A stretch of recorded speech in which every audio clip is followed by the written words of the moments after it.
métaux avec nous. Les thermoactifs, c'est nous qui les fabriquons nous-mêmes. C'est-à-dire qu'ici, on fabrique tous nos... Le seul ingrédient qu'on apporte à la fabrication, c'est la présure, c'est ce qui permet de faire cailler le lait. Mais autrement, tout le reste, c'est fait par nous.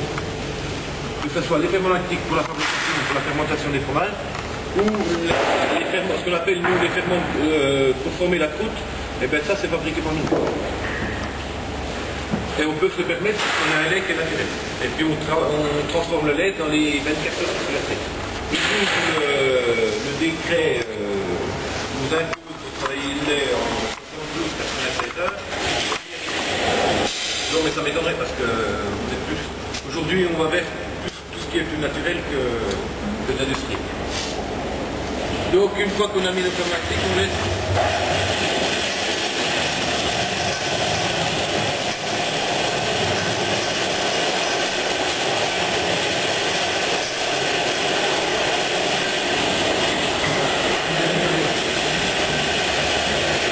Donc on laisse se développer pendant 1 heure et demie. Donc c'est ce qu'on appelle nous la macération du lait. C'est-à-dire qu'on mûrit le lait pour pouvoir faire cailler le lait. Donc au bout d'1 heure et demie, on va mettre de la présure. Donc la présure, c'est le seul produit qu'on apporte, seul ingrédient qu'on apporte dans la fabrication. C'est fait par des laboratoires. Et si vous voulez, c'est fait à base de caillette de veau. Donc c'est une partie de l'estomac du veau qui a servi pour faire cailler le lait. Et c'est la seule présure qui est naturelle, et c'est la seule obligatoire pour l'opération. Donc une fois qu'on a mis la présure, on va laisser le lait au four 1 demi-heure. C'est le temps qu'il faudra pour qu'il caille. Donc du lait caillé, c'est ni plus ni moins que du yaourt. Donc, sauf qu'on a un yaourt de 3500 litres. Bon, ça nous gorge. Si vous voulez, parce que dans chaque cube, on peut faire 8 comtés d'un coup. Donc c'est pour ça qu'on met 3500 litres, c'est l'équivalent de 8 comtés. Et on en fabrique 8 d'un coup. Et une fois qu'on a le lait caillé, on va faire une opération qui s'appelle le décaillage, c'est-à-dire qu'on va couper le volume de caillé, ça fait une masse de caillé, on va le découper en grains de fromage. Donc on va mettre des outils qui s'appellent des tranches caillées, donc c'est des rangées de lames, on les voit ici. Voilà comment on applique un rond. Il me pourrit ma vidéo. Si vous voulez un coup de main, on le fait chez vous. Ah non, il faut ranger. Donc si vous voulez, c'est des rangées de lames. C'est ce qu'il y a dans la cuve au milieu là. Non, ça c'est des filtres, ça. Ah, non, c'est ce qui est là-bas. C'est ce qui est entre derrière le bac de soutirage, appuyé contre la cuve. D'accord. En inox, oui.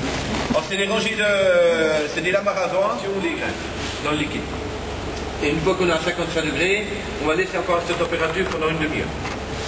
Si vous voulez, on fait une petite cuisson du comté. Parce que le comté étant une pâte pressée cuite, il faut chauffer, ça doit être supérieur à 57 degrés.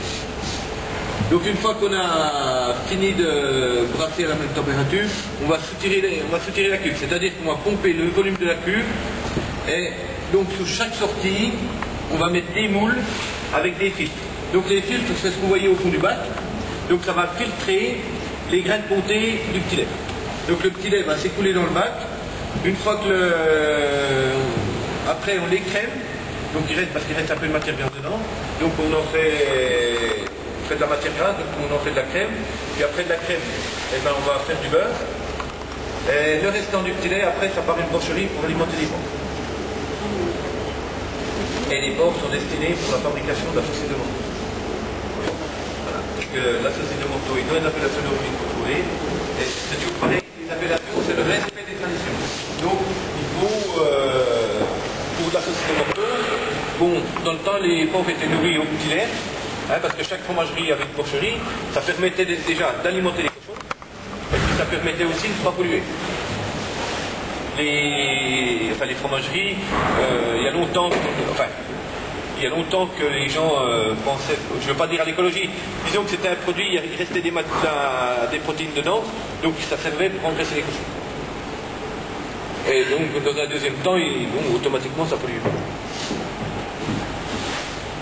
Donc après nos comtés, on se retrouve dans les moules, donc on a tous nos grains de comté, on va identifier nos comtés, et une fois que nos comtés sont identifiés, on va presser les meules à une pression de 1 tonne de pression sur chaque fromage. Et là, donc là c'est les presses, Et sous chaque... vous voyez, le moule, il est gris. Dedans, il y a les filtres, et dans les filtres, il y a les comtés qui sont pressés. Donc là, on a une pression de 1 tonne sur chaque fromage. C'est du pressage pneumatique. Et comme ça, on les laisse pendant 20 heures. Et au bout de ces 20 heures, on va démouler les meules, c'est-à-dire qu'on enlève les moules, les filtres, on lave tout, on va resservir ça le lendemain matin. Et les meules, on les entrepose donc là pendant 5-6 heures, le temps de sécher une face, et après on les emmène à la cave. Donc on va aller voir les fromages à la cave parce qu'il y en a plusieurs. Voilà, ben là si vous voulez, vous avez les 11 juin, 12, 13, 14. Donc si vous voulez, les côtés, une fois qu'ils ont été démoulés, on les laisse sécher une face, on vient les entreposer dans ces caves-là. Donc on les entrepose sur des planches d'épicéa, c'est obligatoire par l'appellation. Pour deux raisons, parce que c'était le bois local au départ, et on s'est aperçu que c'était un très bon régulateur d'hygrométrie. C'est-à-dire que quand le comté est trop humide, c'est le bois qui pompe l'humidité, et quand le comté est trop sec, c'est le bois qui restitue l'humidité. Bon, à l'heure actuelle, on n'a encore pas trouvé un nouveau produit qui puisse remplacer le bois. Et il n'y a qu'avec les PCA que ça marche. Prendre soit du chêne ou du koya, ça ne marche pas parce que l'humidité ne rentre pas dans le bois. Donc une fois qu'on est à ce stade-là, c'est là qu'on va débuter le salage du comté. Donc on va mettre, dans un premier temps, on met du gros sel sur les meules, on va les frotter 2 fois à la main. Donc ça c'est tout fait à la main. Les 2 premiers soins sont faits manuellement, après on a une machine pour les faire. Mais donc, on met du sel dessus, le sel va pénétrer et c'est de l'eau du comté qui va sortir. Bon fromage. Le lendemain matin, on va frotter les comtés avec ce qu'on appelle nous de la morse. Donc c'est de l'eau salée qui a permis de frotter les vieux comtés. On récupère les ferments sur les vieux comtés pour les mettre sur les jeunes comtés, pour ensemencer, pour former la fleur. Et c'est au fur et à mesure qu'on va frotter les comtés qu'on va obtenir l'épaisseur de poudre. Donc vous voyez la différence entre les 11 juin et là vous avez les 7 mètres. Donc ils ont quasiment 17 mètres. Donc vous avez un mois d'écart, vous voyez la différence de couleur. Et au fur et à mesure qu'on va frotter les comtés, la coupe est faite. C'est bon comté. Il est fait. Il prend le crâne. De les frotter, les retourner à la main 2 fois, ça va durcir un peu le comté et la machine les prend plus facilement. Donc c'est elle qui les retourne. Voilà, c'est la machine qui fait tout. Donc on va aller voir la machine de plus près. Oui. Vous les retournez Disons que. Vous les retournez tous les jours. Alors ici c'est frotté 2 fois par semaine. Dans cette cave-là, c'est frotté 2 fois par semaine. Donc il y a quand même 2000 meules à frotter, ça fait 4000 meules par semaine à retourner et à frotter. Donc, ah ben c'est un soin qu'on fait. Il faut frotter avec de l'eau salée. Comment tu dis? Oh, je m'énerve. Enfermez-le là-dedans. Allez, avec... Moi j'aimerais bien être un comté. Imagine, t'es un comté, on frotte et on retourne 2 fois par semaine. Si vous voulez, ce qui se passe, c'est qu'aujourd'hui on ne trouve plus personne pour faire ce travail, donc on a le droit d'utiliser ce qu'on appelle définitivement un robot. Un robot, ouais. Mais bon, c'est pas qu'on. Le problème, c'est qu'on trouve plus personne pour le faire, parce que c'est un boulot de retourner 40 meules pendant 8 heures, 40 kilos pendant 8 heures. C'est bon pour les bras. À 20 ans, c'est bon pour les bras. À 40, c'est mauvais pour le dos. ben, les gars à 40 ans, ils étaient cassés. C'est pas grave, vous changez. La quantité n'est pas la même non plus, peut-être. Parce que maintenant, il faut voilà. Du rendement. Il faut du rendement pendant... Oui, il faut du rendement, mais bon, la machine, aussi, bon, elle est rentable. Enfin, elle est rentable, pas tout compter. Simplement, l'homme voyait, quand il y avait un défaut sur le fromage, il le voyait. Que la machine ne le voit pas. Donc ça demande beaucoup plus de surveillance dans les caves. Bon, ça demande une grosse maintenance, parce que c'est quand même... bon, il est... Ah ben de toute façon il y a une maintenance à faire dessus, tout ce qui est... Bon, il y a l'automate à surveiller, bon il y a toute une pièce qui est cassée, de toute façon si c'est pas une pièce c'est une cellule. Comme on travaille en milieu très agressif, quand même de l'eau humide, c'est humide salé. Donc automatiquement vous avez toujours une cellule ou des connexions qui s'oxydent, et puis votre machin, ça y est, c'est fini. est en carafe et puis il faut trouver la bonne, déjà faut trouver la bonne cellule où, enfin, où il y a le dépôt. Bon, c'est un petit casse-tête, ça s'occupe. Bon, vous mettez ça en route. Allez, essaye de...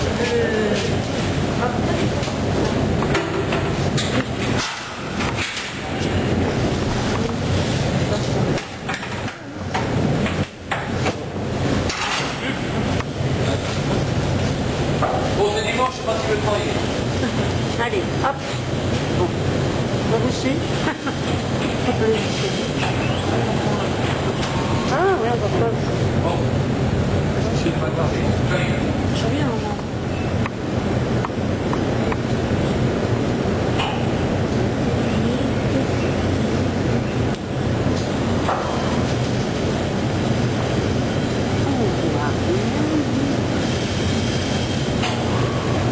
Parmesan fromage. Bon, on va commencer.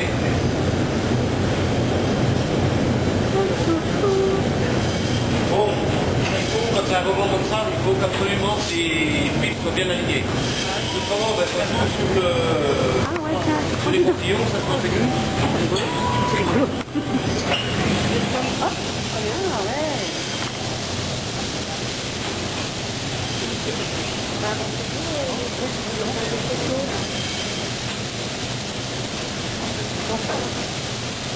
Il en a déjà un. J'aimerais bien que chez Renault, pas du problème. Donc là, ce qui se passe, et ben, donc, la meule, il y a deux lasers qui vont détecter la meule. Une fois que la meule est détectée, vous le voyez sur le côté, là. Vous regardez bien sur le... Il est en mute. Il y a un laser, on voit le... Et une fois que la meule est détectée, il y a un tapis roulant qui va aller chercher la meule, elle est retournée.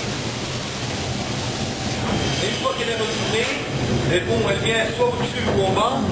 Et donc après la meule, elle est tournée. Ah, un bel automatisme.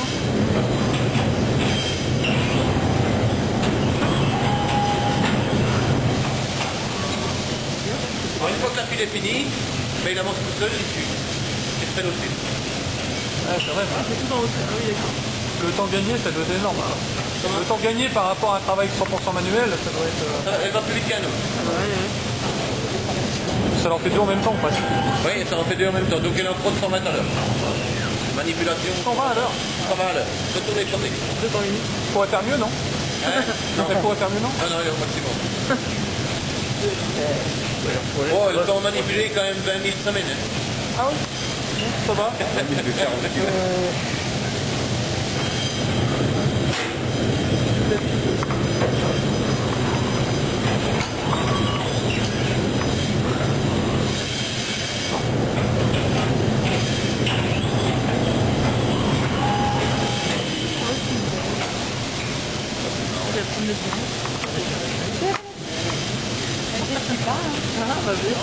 après, on la programme comme on veut. C'est-à-dire que si on veut leur faire monter les fromages au-dessus, je fais monter les fromages au-dessus. J'y fais descendre, je les mets en face, je peux faire ce que je veux avec la machine. C'est-à-dire que c'est sûr que ça remplace un homme, enfin des 3 personnes au soin, plus la manipulation. On était à peu près 60 jours.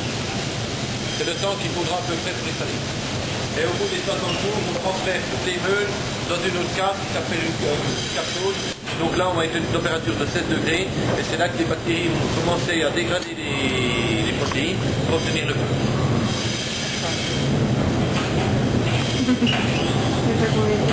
Non mais là, bon, c'est vrai que là, si vous voulez, ces comtés-là, ils n'ont pas de goût. Enfin, pour nous, ils n'ont pas de goût. Si vous voulez, c'est pas salé, ça ressemble à la mozzarella. Pour vous donner un peu l'ordre d'idée de...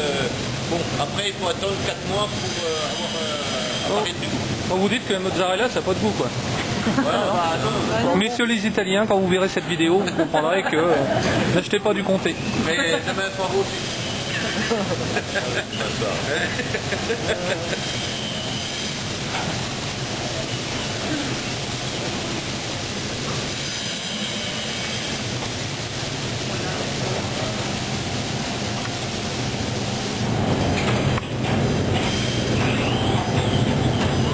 Voilà, il a fini sa série, il va avancer tout seul.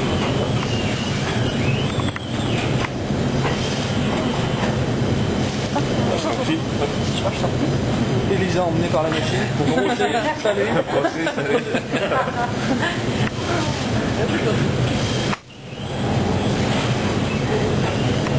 D'accord. Donc on va aller voir un petit peu les cartes chaudes. Donc c'est les mêmes cartes que ça, sauf que bon, les fromages sont un peu plus vieux. Et puis il y a une petite surprise. C'est surprise. Ah,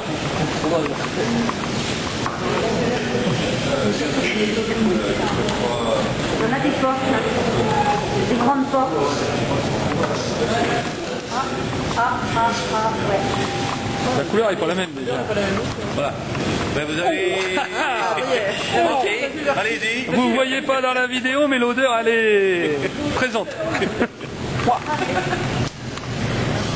Ça dépouille. Oh, oh, c'est du fromage. Moi, je vous confirme, le comté, c'est bon à manger, mais... Ouais. Donc Elisa, tu rentres pas, sinon tu tombes. Ah bon? C'est mieux encore. J'essaye d'aller jusqu'au bout, mais je suis pas sûr. Oh la vache.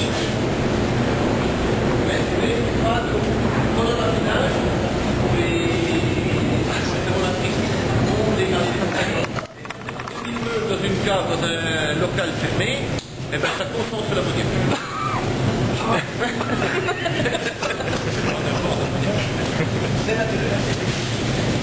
Si vous voulez, ce qui se passe, c'est que bon, il y en a qui connaissent bien la frangine. Non, un petit peu. Si vous voulez, une chaîne de protéines, c'est un assemblage d'acides aminés. Donc c'est tous les... Il y en a qui connaissent un peu la chimie? Alors, et en fin de compte, ce n'est pas les bactéries, c'est les enzymes des bactéries qui vont découper les acides aminés. Enfin, ça va découper la chaîne d'acides aminés à certains endroits. Chaque enzyme a son endroit bien spécifique. Et au fur et à mesure qu'on vieillit le comté, si vous voulez, on a les polypeptides, on passe en peptides, et après, et voilà, de fois, on a bien qui fait commencer. Dans tous les fromages, de toute façon, vous rentrez dans toutes les caves, dans toute cave à fromage, vous avez une autonomie. Mais vous pouvez faire l'essai chez vous, vous mettez un camembert dans une boîte de perroir, et vous le laissez 3 semaines, 1 mois au frigo. Ou dans un tas de pièces. Hein? Ou dans une pièce à température ambiante. Vous aurez l'ammoniaque, vous aurez la fibre. Donc c'est pareil dans ce cas-là de vous. Vous prenez une fois par semaine, le salade complet. Plus de notre pièce, c'est santé, tu vois le sac. Et là, on va les laisser 60 jours, et au bout de ces 60 jours, on va mettre les meules au frigo pour refroidir un peu, faire ralentir la fermentation, et après, on va commencer à commercialiser nos meules. Donc, il faut qu'on les stocke minimum 4 mois. C'est pour ça qu'on a 6000 places en stock. Donc, au bout des 4 mois, on va commencer à commercialiser nos meules, et donc on va classer nos meules en fonction de leur qualité. Donc, pour un comté bande, ce qu'on appelle un comté bande verte, donc c'est la bande verte qu'on met autour de la meule, il faut que le comté ait minimum 16 sur 20. Donc on a 5 critères, on se base par rapport à 5 critères. Donc il y a la forme de la meule, le croûtage de la meule, la texture de la pâte, et s'il y a de l'ouverture ou pas, c'est-à-dire s'il a des trous ou pas, et le goût. Et le goût correspond à 50% de la note finale. Donc un comté qui a un minimum 16 sur 20, systématiquement il a du goût. C'est une obligation. Ça veut dire que vous avez quelqu'un qui goûte toute la journée les meules? C'est moi. Ah ouais. Pas toutes. Non mais ça dépend des lots. Hein. Si on fait un échantillonnage. Si vous voulez, quand on a un lot de 100 meules qui part, j'en goûte que 5. Enfin, ça dépend, mais petit joueur, pas l'appellation. Bon, si j'ai surnoté des comtés, je peux être amendable. Enfin, je suis déjà verbalisé, c'est sûr. Et après, donc, mais on fait des cours d'onologie un peu entre nous, organoleptique, pour savoir un peu les comtés qui sont susceptibles d'avoir une note de 16 sur 20. Bon, tout ce qui est aspect visuel, ça c'est facile, mais tout ce qui est gustatif, c'est assez aléatoire parce que bon, tout le monde ne perçoit pas le même goût. Bon. Donc c'est un peu ça qui fait la différence entre les... Mais bon, le fait qu'on fasse des stages, on arrive à s'harmoniser à peu près au même goût. Donc, et un comté qui est entre 12 et 7 sur 20, donc il a une bande marron. Donc c'est pareil, c'est marqué comté mais avec une bande marron. Et un comté qui a une note inférieure à 16 sur 20, il est déclassé. On n'a plus le droit d'appeler comté. Donc On l'appelle quoi? On les vendu comme quoi? Soit râpé, D'accord. pas en râpé en général, ou en vache qui rit. D'accord, donc la vache qui rit, c'est du fromage râpé. C'est tout ce qui est raté. N'achetez plus de vache qui rit. Ouais, c'est ce que nous on appelle les déchets de fromagerie. Donc c'est les comtés, tout ce qui est comté raté. C'est les fines, c'est-à-dire ce qui n'a pas été, ce qui est passé à travers les filtres lors du moulage. Donc on a tous les grains, des petits grains qui passent à travers les filtres. Ça on le récupère, on le vend pour faire de la vache qui rit. Donc ça part à Lons-le-Saunier, là, je sais pas si vous avez vu, il y a l'usine en France qui fabrique la vache qui rit. Donc je crois qu'on a une vidéo pour faire couler la boîte. Qui fabrique la vache qui rit. Combien on peut la vendre la vidéo là? Et dégage de gros bénéfices. Parce que c'est des, si vous voulez, aujourd'hui la vache qui rit, ça s'exporte très bien dans les pays arabes, et très bien en Amérique. Et très bien en Amérique. Parce qu'ils n'aiment pas le fromage. Mais ils n'aiment pas le fromage en... Ils n'aiment pas le fromage marqué au niveau du goût. Voilà. Ouais. Le fromage en lui-même, bon, dans les coutumes, ils n'en mangent pas. Par contre, de la vache qui rit, ça se garde très bien. C'est ni trop fort ni trop doux. Et bon, il y a aussi le problème de la conservation. Parce qu'une DLC sur une vache qui rit, vous avez 6 mois. Donc déjà le transport, et puis ça supporte bien le chaud. Par contre, un comté ou un fromage ne supporte pas de chaud. Vous êtes combien de producteurs dans la région? Dans la filière, on est 180 ateliers. Ah, quand même. Mais si vous voulez, c'est 180 ateliers, plus de 6 millions de litres de lait. C'est-à-dire à peu près 17 000 litres jour. Oui. Mais disons que l'appellation, ce qu'ils cherchent à faire, c'est de freiner un peu l'évolution. Ils ne cherchent pas à nous interdire totalement certaines choses. Enfin, il y a certaines choses qui sont interdites comme l'ensilage, des trucs comme ça. Mais comme la taille des ateliers, on ne doit pas avoir plus de 30 producteurs. Enfin, c'est 30 fois la moyenne départementale des producteurs de lait. Donc aujourd'hui, elle est à 200 000, donc ça nous fait 6 000. Pareil, on n'a pas le droit d'aller au-delà de 25 km. Oui, ça peut avoir beaucoup de contraintes qui limitent. Ben, disons qu'après, ça limite assez rapidement. On est vite limité en